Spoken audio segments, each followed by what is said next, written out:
Hoy veremos el tema número 2, que está relacionado a los conceptos de la estrategia. En este capítulo se podrán tener algunos objetivos importantes, como por ejemplo tener un conocimiento de lo que han sido los sistemas de dirección, conocer ese proceso evolutivo y al mismo tiempo conocer los aportes que se han hecho en cada uno de los procesos. Por otro lado, también veremos algo que es importante, que es los orígenes de la estrategia, que básicamente están yendo en dos direcciones. Uno apoyado en el arte de la guerra y el segundo en la teoría de juegos. Posteriormente veremos algunas definiciones y algunos errores que normalmente se cometen al referirse básicamente a la estrategia.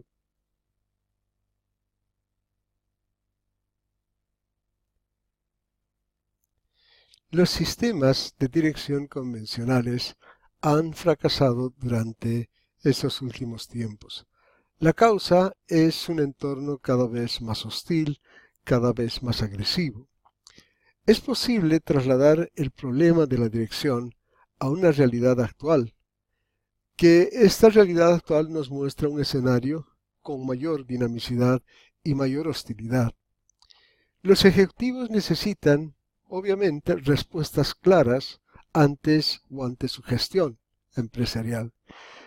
Estas decisiones o estas respuestas van a permitir adaptar la empresa a los cambios del entorno. El escenario estratégico está definido por la velocidad de los cambios y esto, sin duda alguna, afecta a las diferentes empresas. Los cambios pueden significar factores negativos o factores positivos. Serán factores negativos las amenazas, y son así porque ponen en peligro la supervivencia de la empresa. Y serán positivos aquellos que dan básicamente oportunidades a las empresas. Las empresas deben aprovechar, sin duda alguna, de estos factores. Asimismo, las empresas cuentan con fortalezas y potenciales internas, también debilidades o posiciones de inferioridad. Por tanto, aparece un concepto que es importante, que se llama la actitud estratégica. ¿Y qué es la actitud estratégica? Podemos decir que es aquel medio que persigue la adaptación de la empresa a un entorno altamente inestable. Una buena acción estratégica mejorará sin duda alguna el futuro de la organización. Esto sin duda alguna supone un cambio de actitud de la alta dirección. Las modificaciones de la conducta de sus diferentes ejecutivos son vitales. La alta dirección, a través de la estrategia, elige la organización interna que desee y escoge su entorno a través de las formas de competir. Así como menciona Porter en el año 1987, que dice lo siguiente: la estrategia competitiva no solo responde al ambiente, sino que también trata de conformar el ambiente a favor de la empresa. Porter, 1987. Este concepto es la base del modelo de la dirección estratégica. Es, si ustedes quieren, el nuevo paradigma explicativo de los procesos directivos. La aplicación de la estrategia es un hecho actualmente importante. No se puede negar una falta de coincidencia de la conceptualización entre los diferentes autores. Esta falta de conceptualización o de una unificación de conceptos ha dificultado sin duda alguna la definición del conocimiento entre autores. Así como dice un autor importante, Fernández y Fernández, que dice que entorpece esta falta de coordinación y de un solo cuerpo coherente en las definiciones, entorpece la formación de un cuerpo coherente de conocimientos. Al respecto, este autor, Fernández y Fernández, manifiesta y dice: esta falta de coincidencia en la conceptualización de que lo se entiende por estrategia ha dificultado y dificulta las discusiones y la difusión de un conocimiento entre autores, entorpece la constitución de un cuerpo coherente de conocimientos. Esta es una de las cosas más importantes que tendríamos que analizar sobre lo que es la coherencia en las teorías de la estrategia. A partir de esto, por ejemplo, se puede observar que existen muchos enfoques tanto a nivel de cómo definir o metodologías de definición de la misión, como también de los procesos en la dirección estratégica. Me voy a referir en este momento a un autor que apellida Cuervo, que data del año 1995, que señala que la dirección estratégica es sinónimo de dirección de empresa, por lo que el surgimiento y evolución de aquellas no puede entenderse sin entenderse la evolución de los sistemas. Por otro lado, hay otro autor, Renaud, que identifica fundamentalmente 4 etapas en la evolución del proceso de la dirección, y se basa Renaud básicamente en los esquemas evolutivos planteados por el autor Ansoff. Estos procesos evolutivos son 4 que los conceptualiza como 4 etapas de evolución, que son las siguientes. Tenemos en primer lugar la dirección por control, que sería la primera generación. Luego tenemos la dirección por extrapolación, denominada segunda generación. 3 tenemos la dirección por anticipación al cambio, que se divide en 2 grandes periodos de tiempo. Primero la planificación estratégica denominada tercera generación y luego la dirección estratégica denominada cuarta generación. Y por último tenemos las direcciones por respuesta flexible y rápida que le han llegado a denominar la quinta generación. Veamos un poco lo que significa la primera generación, es decir, la dirección por control. Cuando hablamos de la dirección por control, estamos hablando de un sistema válido para entornos estables. Normalmente sus acciones se van a centrar en el corto plazo y existe una gran preocupación por los aspectos internos de lo que sería la eficiencia de lo que es la organización. En ese contexto, el éxito de una empresa depende de la correcta asignación de los recursos que realiza la misma. El control de presupuesto o el control presupuestario vendría a ser una de las técnicas básicas en este periodo de la dirección. Tiene normalmente un enfoque de tipo funcional y el paradigma que se utiliza en esta primera generación es el paradigma de la política. Luego tendríamos un segundo periodo que sería la generación por dirección por extrapolación. Generación 2, dirección por extrapolación. Las características de este periodo es que se denomina sistema de planificación clásica. La característica fundamental es que el entorno permanece estable. Existen los conceptos de la predicción del futuro, pero basándonos en técnicas de extrapolación acerca de lo que son datos del pasado. La fijación de los objetivos se las maneja normalmente en el largo plazo y se define el camino que una empresa debe seguir. Mediante la planificación se determinan los recursos necesarios que debe tener una organización. Utiliza al mismo tiempo los sistemas modernos de presupuestación. Utiliza como herramienta fundamental para la empresa el control de gestión y existe una asignación jerárquica de los recursos. El paradigma en esta segunda generación se denomina el paradigma de la política.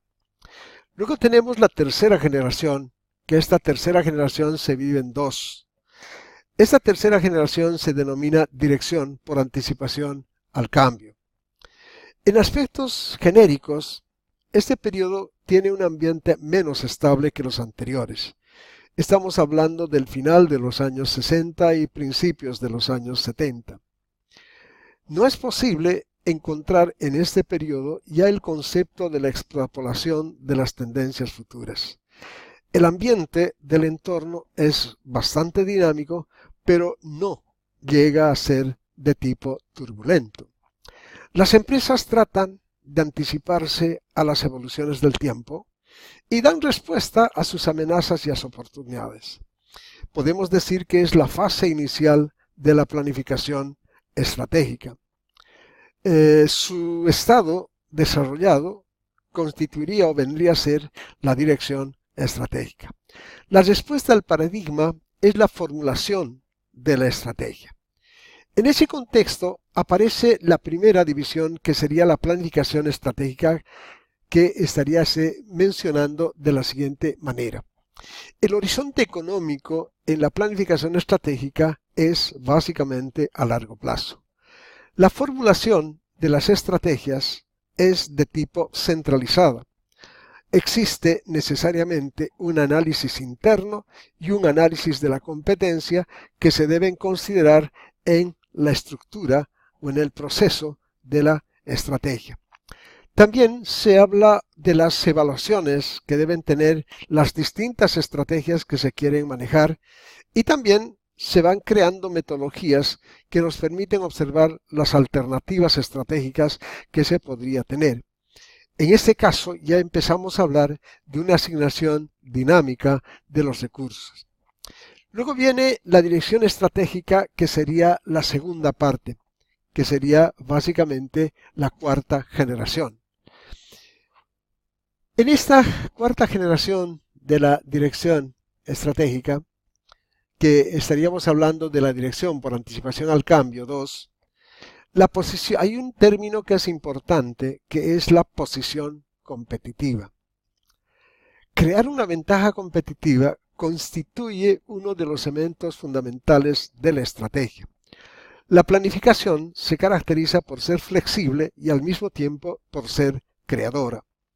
Los sistemas de valores y la generación de una cultura, además de los elementos que sobresalen en todo el acervo de la estrategia, es básicamente la coordinación. Por otro lado, la estructura de la empresa debe ser flexible y al mismo tiempo debe ser oportunista. Actúa normalmente en 3 temporalidades: en el corto plazo, en el mediano plazo y en el largo plazo.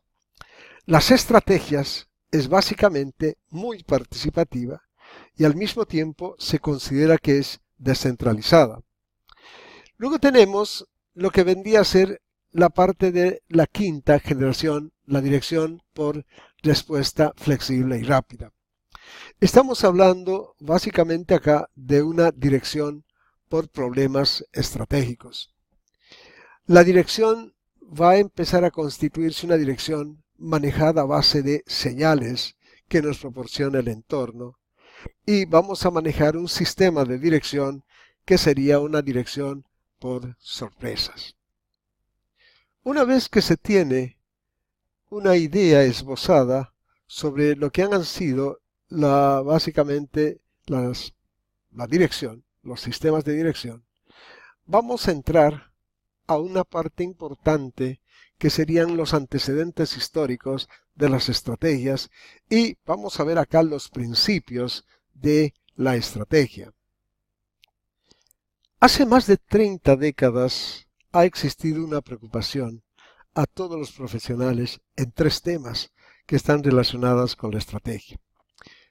El primer tema ha sido el estudio mismo de las estrategias. Un segundo tema de preocupación ha sido la formulación de la estrategia y luego el desarrollo de las estrategias. Casi todos los estudios que se han realizado en los últimos 30 años dicen que los orígenes de la estrategia empresarial se localizan en 2 siguientes fuentes. Primero, el arte de la guerra, y segundo, la situación de juegos o la teoría de juegos de Paul Newman. El arte de la guerra, vamos a hablar que viene desde estrategos, que son constituidos los manuales modernos de la estrategia militar, en una situación de juego, de las teorías matemáticas de los juegos a la teoría de decisión actual. La estrategia proviene de la palabra griega estrategos, que significa general o las funciones del general. También significa el arte del general. En un sentido estrictamente militar, las estrategias son, básicamente, estratagemas. También se entiende como los planes de acción frente al enemigo en una determinada campaña. Además nos señala los caminos para moverse y disponer de las fuerzas en la guerra. Las tácticas representan el arte de ejecutar, cómo manejar las fuerzas durante la batalla.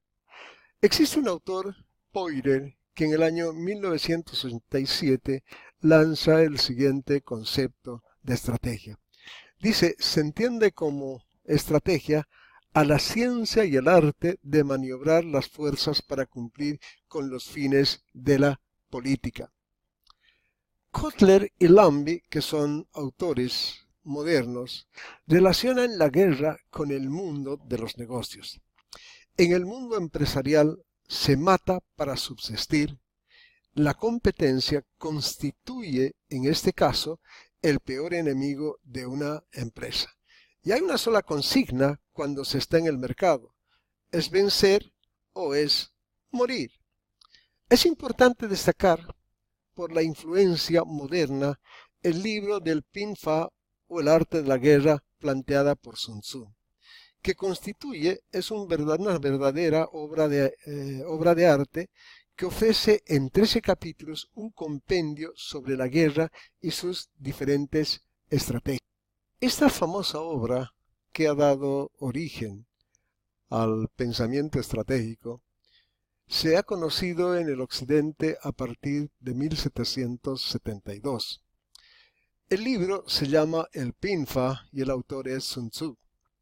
Los temas que trata el libro, el Pin Pha o el arte de la guerra, son, primero, sobre la evaluación; segundo, sobre la iniciación de las acciones; el tercer capítulo trata sobre la proposición de la victoria y la derrota; el cuarto capítulo sobre las medidas en la disposición de los medios; el quinto capítulo sobre la firmeza; el sexto sobre lo lleno y lo vacío; el séptimo sobre el enfrentamiento directo e indirecto; el octavo sobre los 9 cambios; el noveno sobre la distribución de los medios; y décimo sobre la topología.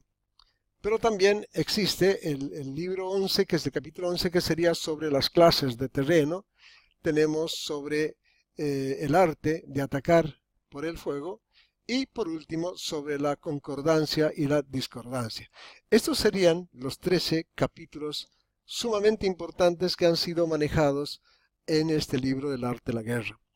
Ahora, este libro fue traducido por el misionero Amiot del chino por encargo básicamente de Luis XV de Francia. Existía una gran preocupación en el pensamiento de Luis XV. Él quería conocer cómo los mejores autores chinos encaraban la política y la guerra. Su influencia ha sido manifestada durante todo el siglo XX. Sun Tzu daba una gran importancia a la base racional y planificada de la conducta de las operaciones militares, superando a la mayoría de los pensadores, tanto griegos como romanos. Lo más importante era partir de una información completa sobre el enemigo. Esto permitía adoptar una decisión rápida, y el autor chino relacionaba la guerra y la economía. Decía que la inflación de los precios es algo inevitable cuando existe la guerra. Por tanto, es malo, decía, para el país que está en una guerra prolongada. Decía que una estrategia hábil debería ser capaz de dominar al enemigo sin combatir, ganar sin destruir.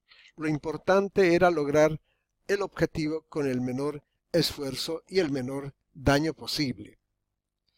Como decía Sun Tzu, se enseña al enemigo mediante la creación de apariencias. Mao Zedong, estratega, discípulo en el siglo XX.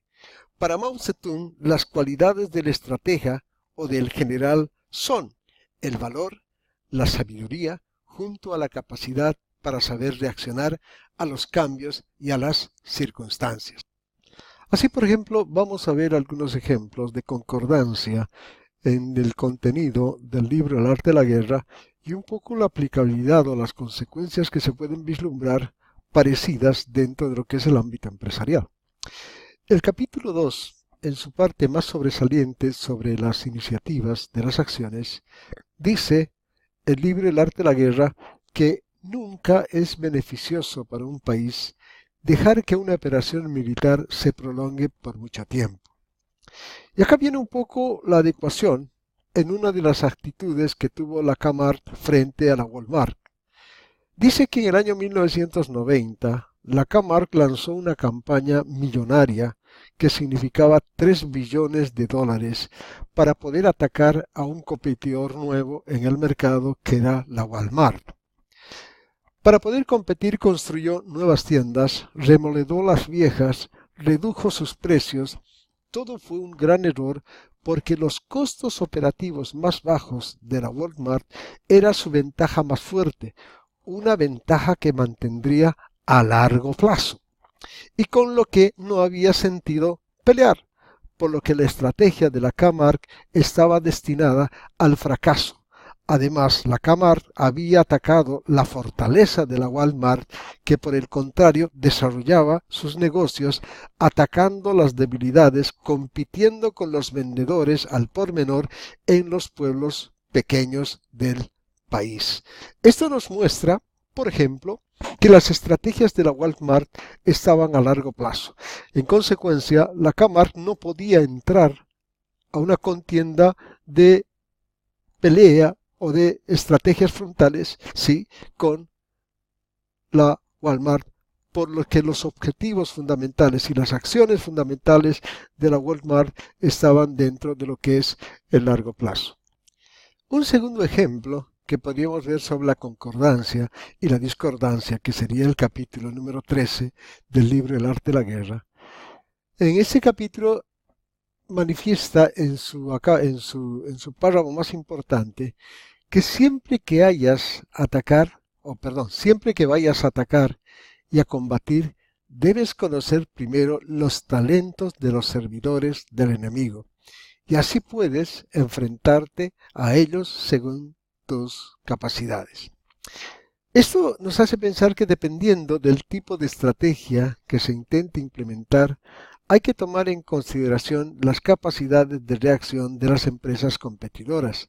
Si, por ejemplo, se quiere mejorar la participación en el mercado a través de la mayor publicidad, es necesario conocer la cantidad de recursos que destina la competencia y la capacidad de marketing que ésta podría llevar a cabo. Sin embargo, la redistribución del gasto podría dejar vulnerable algunas áreas estratégicas como la producción, que en este caso sería beneficioso para la competencia. Vamos viendo ahora la segunda fuente, que sería la teoría de juegos. La otra fuente influyente proviene fundamentalmente, como su nombre dice, de la teoría de juegos. Se llama así porque existe una situación de conflicto, por la situación de competencia que se produce en los jugadores o en los participantes. Por otro lado, ciertos aspectos de la teoría de juegos fueron estudiados por primera vez por el matemático francés Émile Borel. Este escribe varios artículos sobre lo que son los juegos de azar, entre ellos la teoría matemática de juegos iniciada en 1928 por John von Neumann. Durante la Segunda Guerra Mundial, los estrategas militares en los campos de la logística, de la guerra submarina y la defensa aérea recurrieron a los conceptos relacionados dentro de lo que es la teoría de juegos. A partir de esas experiencias, la teoría de juegos evolucionó dentro del campo de la ciencia social para comprender, la teoría de juegos y para al mismo tiempo mostrar que es necesario en el acervo de la ciencia social. Esta teoría de juegos comprende algunos conceptos que son importantes entender. El primero sería la jugada o el movimiento. Ese concepto está basado en el proceso del progreso que tiene el juego. Es cómo progresa el juego en una fase a otra fase, comenzando con la posición inicial hasta el último movimiento. Yo tengo un ejemplo claro que sería la jugada de una ruleta. En una ruleta tiene un inicio y tiene un fin, y además se puede calcular la probabilidad de ocurrencia en este evento. Otro concepto que es importante analizar es el concepto de la ganancia. La ganancia constituye en realidad el resultado final. Designa lo que sucede cuando una jugada termina. Ahora, la ganancia puede tener dos formas. Por un lado podemos hablar de una ganancia honorífica y por otro lado de una ganancia pecuniaria. La ganancia honorífica no necesariamente es compensada por dinero, más aún la pecuniaria sí es compensada por dinero. Un ejemplo clásico de esto podemos decir que el ajedrez tiene una ganancia de tipo honorífico y el póker tiene una ganancia de tipo pecuniario porque ahí interviene lo que es el dinero. Otro concepto que tiene que ver con la teoría matemática de juegos es la forma normal o la forma extensa. Se dice que un juego está en su forma normal si es definido por un conjunto de reglas que fijan las posibles jugadas en todo momento, incluyendo qué jugador tiene que mover, la probabilidad de cada opción si la jugada se ha de hacer de forma aleatoria y el conjunto de resultados finales que relaciona una ganancia o resultado particular con cada una de las posibles maneras de determinar el juego. En cambio, el juego en su forma extensa contiene no solo una lista de reglas que controlan las actividades de cada jugador, sino también las pautas de preferencia de cada uno de ellos. Algunos ejemplos son juegos muy conocidos como las damas, tres en raya y cualquier juego al azar con cartas o fichas como el Jim Rummy, y hay otros que también tienen que ver como la baraja española y el dominó. Otro concepto que tenemos que manejar en la teoría de los juegos es la información, pero el concepto de la información completa. Se dice que en el juego se tiene toda la información.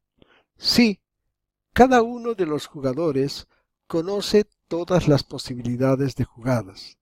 Las damas y el ajedrez son dos juegos que ofrecen total información. Por otro lado, el póker es un juego donde el jugador dispone de parte de la información. El otro concepto en la teoría de juegos es la estrategia, y se conceptualiza como estrategia a la lista de opciones óptimas para cada jugador en cualquier momento del juego. En otras palabras, es un plan que en el juego no se podría o no se puede alterar. El principio que se maneja en la estrategia es básicamente el concepto del mini-max o del maxi-min. ¿Qué significa esto? Son las mínimas pérdidas de las máximas posibles o el máximo beneficio de los mínimos beneficios esperados. Entonces, el minimax significa las mínimas pérdidas de las máximas posibles y el maximin significa el máximo beneficio de los mínimos beneficios esperados.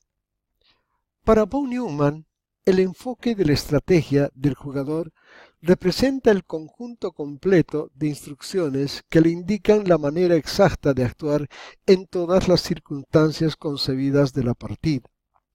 El jugador debe aplicar un criterio de prudencia en la elección de una determinada estrategia.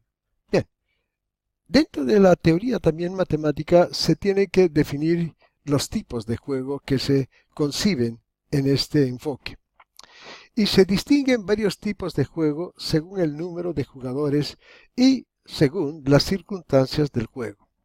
Los más conocidos son juegos de tipo individual, juegos de dos jugadores y juegos de sumas nulas. Vamos viendo el primer concepto de juegos individuales. Los juegos individuales son, básicamente, podemos mencionar como el solitario, son juegos de tipo individual, donde no existe conflicto de intereses. Básicamente el jugador es solo una persona. En el solitario, por ejemplo, existe el concepto del azar al barajar las cartas y al repartir las cartas. Otro segundo principio que podemos manejar es el concepto de los juegos de dos jugadores.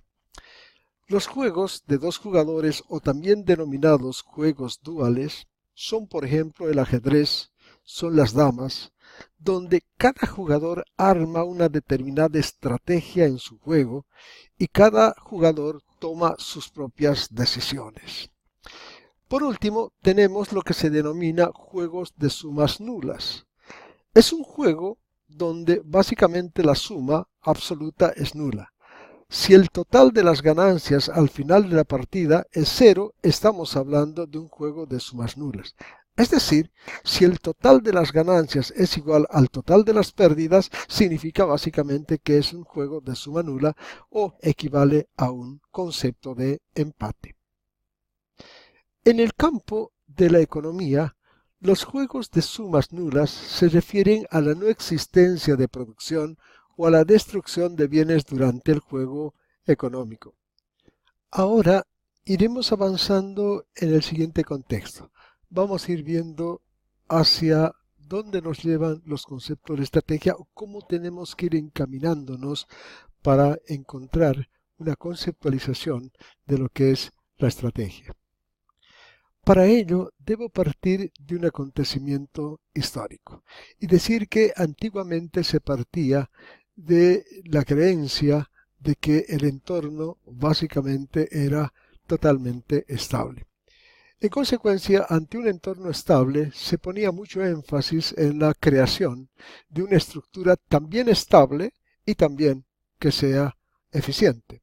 Es decir, estructura estable y eficiente era el binomio que permitía un poco sostener este concepto de la competencia estable. Por otro lado, también tenemos que ver que la competencia y el entorno se consideraban como algo tácito y algo estático en el tiempo, ya que suponemos una competencia de tipo estático y al mismo tiempo que tenemos dos elementos básicos donde se sustenta, que sería la estructura y básicamente la eficiencia. Al transcurrir el tiempo, se ve una nueva forma para ir entendiendo lo que sería la gestión empresarial. Y podemos vislumbrar en este contexto algunas características importantes. Por ejemplo, una competencia acrecentada y un mundo relativamente cambiante. Tenemos una rivalidad competitiva bastante incisiva. Observamos las amenazas y las oportunidades existentes dentro de los entornos y entonces se viene bajo estas alternativas configurando un nuevo paradigma de la organización. Tenemos que también hacer un enfoque bastante preciso y una de las definiciones más acertadas es aquella que va a ir relacionando dos aspectos. Primero, relaciona la estrategia con los negocios y al mismo tiempo la estrategia con la guerra y con la política. En el negocio, como en la guerra, las estrategias acortan la distancia que existe entre la política y la táctica. Juntas, es decir, la política y la táctica, la estrategia y la táctica acortan la distancia entre el fin y los medios. Eso entonces nos empieza a mostrar una conceptualización dual entre lo que es política táctica y estrategia simultáneamente. La estrategia, entendida como una acción, está encaminada a conseguir algo como objetivo.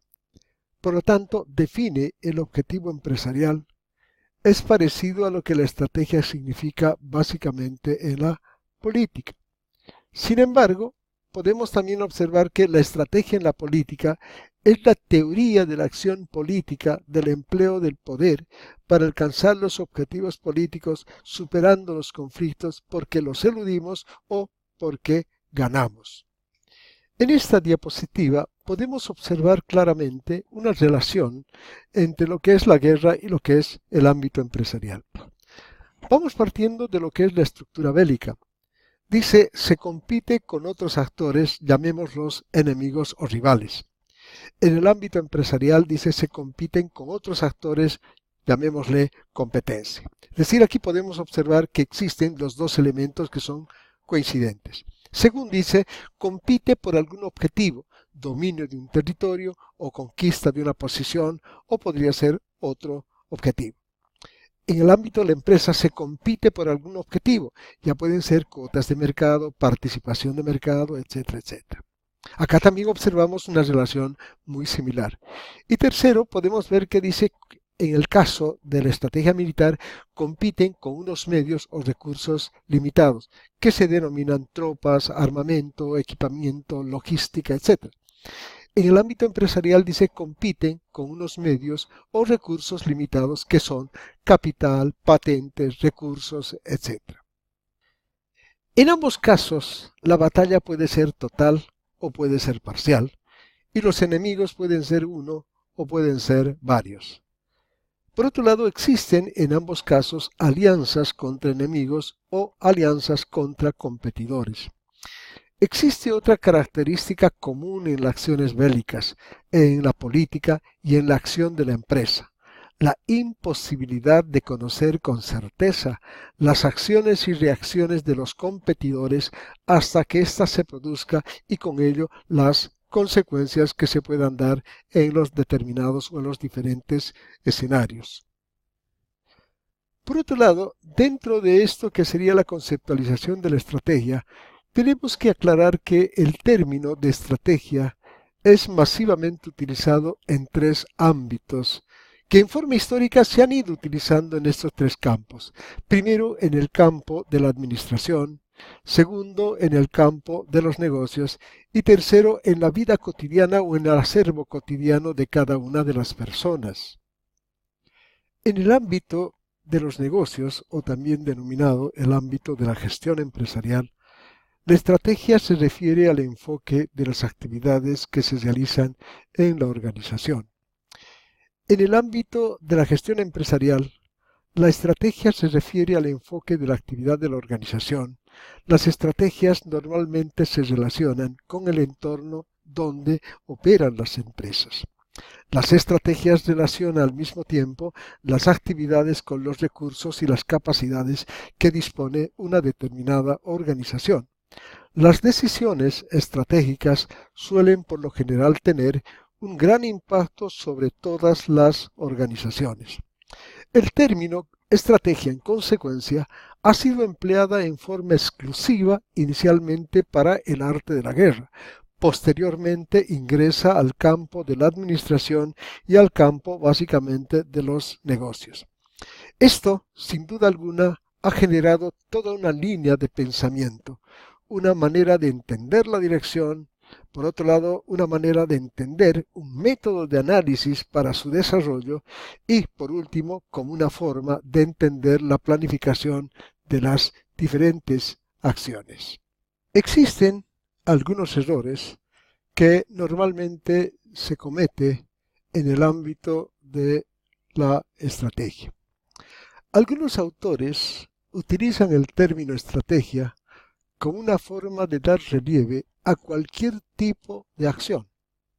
Así, por ejemplo, se menciona el concepto de un plan estratégico al referirse en muchos casos a lo que es un plan de negocio. Se refieren al mismo tiempo a la estrategia cada vez que tratan de hacer algo, lo cual no significa en ninguno de los casos una relación con lo que entendemos por estrategia. Otro error bastante generalizado consiste en confundir la estrategia con la planificación. Se supone que la planificación es un proceso metódico, pero al mismo tiempo un proceso reflexivo. Dos características fundamentales. En cambio, la estrategia surge de un análisis que se concreta básicamente en un determinado plan. A la estrategia se debe identificar con las acciones y no con la planificación, al igual que puede haber dirección sin planificación y planificación sin dirección. Entonces, la pregunta es la siguiente. La pregunta fundamental es que ¿puede haber dirección sin planificación y planificación sin dirección? Esto, sin duda alguna, nos permite tener algunos elementos como los siguientes. La dirección es la que se va a encargar de las siguientes actividades. Primero, la dirección orienta, la dirección comunica, la dirección capacita y motiva al recurso humano. Y esto lo hace para el logro de los objetivos de tipo empresarial. Por tanto, decimos que la dirección es la que se va a encargar de orientar y todas estas acciones tienen que estar en el largo plazo. Por otro lado, puede haber estrategia sin planificación y planificación sin estrategia.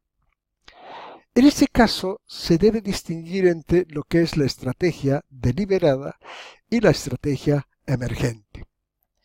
Son dos conceptos distintos. Y para eso vamos a ver el siguiente gráfico. Bien, veamos en el siguiente gráfico lo siguiente. Acá tenemos dos conceptos, estrategia deliberada o estrategia emergente. Y vamos a decir lo siguiente. Una estrategia deliberante surge como fruto de un proceso de análisis más o menos largo y más o menos complejo. En cambio, la estrategia emergente es una consecuencia lógica de la cultura de la empresa. Son numerosos los casos en los que han existido fracasos por haber acciones que emergen de estrategias de tipo deliberante. También suele asociarse el concepto de estrategia a lo que es el éxito. Estamos hablando del éxito en los negocios, del éxito en la guerra, en el deporte, en la vida en general. Algunos atribuirán al éxito a la abundancia de recursos con los que uno cuenta y al mismo tiempo a la abundancia de las capacidades. Pero detrás de cada caso exitoso existe normalmente una firme decisión de conseguir y una estrategia fuerte y coherente. La estrategia, al fin y al cabo, es un sinónimo de fiabilidad. Al plantear una estrategia, detrás de cada éxito normalmente existe, decimos, una estrategia. Pero cuando queremos hablar de una estrategia, o al plantear una estrategia, tenemos que plantear como primer paso el principio de lo que es la misión y de lo que es la visión. Para ello, para la redacción de estos dos conceptos vitales, es necesario plantearse una serie de preguntas que son fundamentales para un poco encontrar la esencia de nuestra misión y nuestra visión. Por ejemplo, ¿quiénes somos? Es decir, ¿quiénes somos? ¿Qué nos identifica? ¿O quiénes somos? Una identificación clara de lo que somos en un determinado mercado. ¿Qué es lo que hacemos? ¿Por qué estamos aquí? ¿Qué tipo de empresa somos? ¿Qué tipo de empresa queremos ser? También podemos vislumbrar el concepto de o la identificación de qué tipo de empresa debemos ser. Entonces, todos estos elementos son elementos que inicialmente nos va a llevar a lo que es la misión y la visión. Por otro lado, las estrategias deben partir de los fines como un supuesto básico. La estrategia se refiere al medio. La estrategia está preocupada por cómo alcanzar los objetivos, no cómo son los objetivos. La estrategia está básicamente preocupada del cómo podemos alcanzar esos objetivos o cómo están establecidos básicamente los objetivos.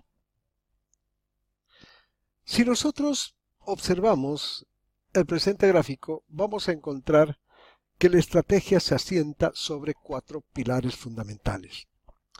En primer lugar estarían los fines que la empresa desea alcanzar. En segundo lugar están las estrategias para alcanzar los fines. En tercer lugar estarían las tácticas y en cuarto lugar estarían los recursos con los que se cuentan, tales como, por ejemplo, los recursos básicos como capital, etcétera, etcétera. Ahora bien, el éxito de nuestra estrategia dependerá de muchos factores, pero los de mayor importancia son los siguientes, o podemos mencionar los siguientes. Primero, que debe existir un análisis serio de los recursos, de las capacidades, un análisis de las fortalezas, debilidades, amenazas y, al mismo tiempo, de las oportunidades. Segundo, definir la forma en la que se ha evaluado a los competidores, es decir, cómo se ha hecho la evaluación del competidor. Tercero, hacer una observación sobre la evolución del entorno y al mismo tiempo sobre la relación con nuestras previsiones y los planes y los cálculos que nosotros hacemos acerca de las previsiones. Y cuarto, podemos decir como las acciones que en realidad hace la competencia. Entender fundamentalmente esas acciones de la competencia y no solamente entender, sino también tener una idea clara de lo que significan esas acciones. En estos factores que acabamos de mencionar, básicamente pueden existir muchos imponderables que pueden emerger en la medida que se va desarrollando una empresa en el mercado. Estos imponderables que pueden surgir influyen, sin duda alguna, en los resultados que se pretende alcanzar y al mismo tiempo el valor del pensamiento estratégico en este momento se va a centrar en el entorno y básicamente en otro tema que sería la competencia. Sin embargo, son numerosos los empresarios que triunfan. Y estos triunfos son con ideas que pudiéramos considerar como ideas tradicionales. Sin embargo, ese éxito se centra o está centrado en el corto plazo, no así en el largo plazo. Diseñar una estrategia, fundamentalmente, obliga a pensar en nuestras capacidades y al mismo tiempo en las capacidades que tiene la competencia y al mismo tiempo también en el entorno en el cual se trabaja. La estrategia obliga a un proceso continuo de revisión y actualización de todas las acciones. Por tanto, una estrategia mantiene su fortaleza en una determinada empresa. Asimismo, todo lo mencionado me permite introducir un nuevo concepto, que sería el concepto de la ventaja competitiva. Para ello voy a recurrir al autor Michael Porter, que dice: es aquel elemento diferenciador que hace que la empresa obtenga resultados positivos. Entonces podemos ver que el papel de la estrategia es establecer básicamente una ventaja competitiva y al mismo tiempo mantener esa ventaja competitiva. Por tanto, yo podría representar a la madre como una estrategia y a la ventaja competitiva como un hijo. La estrategia y la ventaja competitiva son dos conceptos íntimamente relacionados que van a configuran todo el marco lógico del pensamiento estratégico hoy en día. Asimismo, por todo esto que se va mencionando, podemos decir que cualquier empresa tiene como fin la búsqueda de una ventaja competitiva, mediante un proceso metodológico de análisis, que me estaría refiriendo fundamentalmente al concepto de la dirección estratégica. Ahora, uno de los grandes errores empresariales es querer aplicar estrategias universales, es decir, una estrategia para todos los casos. lo cual no sería coherente. Para algunos, las acciones estratégicas estarán encaminadas a cambiar o alterar bruscamente el orden de las cosas. Se trataría de una acción devolucionaria destinada a lograr ventajas sobre la competencia. Existe una contraposición entre la competencia natural y la competencia básicamente estratégica. La competencia natural admite que los cambios son frutos de la evolución natural, tal como Darwin plantea sobre la teoría del desarrollo del hombre. Estoy refiriéndome a la teoría de Darwin, donde se plantea que el hombre es resultado de un proceso evolutivo del mono. Y segundo, sería la competencia estratégica. La competencia estratégica se va a basar en acciones directamente encaminadas a alterar dicha evolución. Por lo tanto, cuando los cambios en el entorno han sido limitados, la competencia ha evolucionado de forma limitada.